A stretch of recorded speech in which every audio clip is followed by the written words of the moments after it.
Welcome to the Resources Roadhouse. I'm Wally. I'm at the South-West Connect ASX Showcase, where I caught up with Sheffield Resources Executive Chairman Bruce Griffin. Bruce, welcome to the Roadhouse. Cheers, thank you. So Sheffield Resources, your Thunderbird mineral sands project. It's always been an interesting project. We've covered it at the Roadhouse over the years. You're at a very interesting stage. You're well into the construction phase. Yep. So just give us an idea of how far into the construction phase you are and where we're going from there. So we're about 45% complete on construction. So we've actually been in construction since last dry season. We've been using equity from our partner Yansteel, and so we've been progressing construction right through the funding phase. We secured the debt a couple of weeks ago. We finalised all the debt facilities, and now say 45% complete. All the civil works will be finished before the end of the current dry season, and the current plan is finishing construction second half of next year, commissioning into production late 23, and first customer shipments in early 24.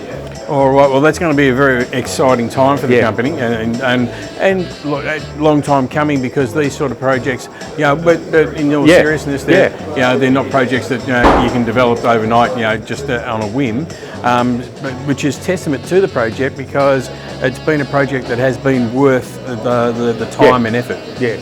Look, these very large deposits like this, and particularly mineral sands, it can take a bit of effort to figure out the right sort of mixture of products and so on. And for us, finding the partner was key. That was offtake and equity, which really helped. And I think it's probably a terrible thing to say at a conference like this with lots of sort of potential mining companies, but funding mining projects is actually really, really hard. There's not a lot of, like, a lot of the banks don't do mining finance anymore. So, particularly in the non-LME commodities, and so, you end up with the credit funds and so on like that. And I mean, they're tough to do. I was saying to someone the other day, if you think about it, equity guys, it's all about the upside, and the debt guys, it's all about the downside. You have this sort of extreme, and so you need these very high quality deposits to actually de-risk them enough for the debt guys to actually give you the money. And again, that's testament to the project itself, that quality of the project. That these sort of funds are sticking around, and they're staying with you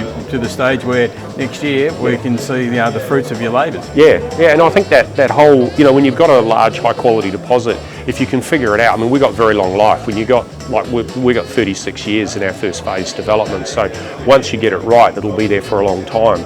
So you get a payoff for the effort. It can take years to do it, but ultimately it's worth doing, but certainly not easy. So you're back at the stage where you're waving at people saying, we're here. Yeah, and after, so as you say, project's been around, and it, to be perfectly honest, has been a bit of a struggle, like it is for many projects, to get financed, and being this far advanced. And for us, a little bit unusual that normally when you're at FID as a junior, you're at 0% complete, and because we had equity from our partner, we've been able to build the project as we go along. So we sort of suddenly popped out. I think the first project date we gave was we're at 38% complete, and people kind of went, where did that come from? But so it's a bit unusual, but it is great to be talking about, not having to talk about where's the money coming from and funding and all of those things, and actually talk about percent complete and being in production. All right, well, we're looking forward to that news next year, and as always, we'll be keeping an eye on what happens. But until then, it's been great. Thanks for joining us. Cheers, thank you very much.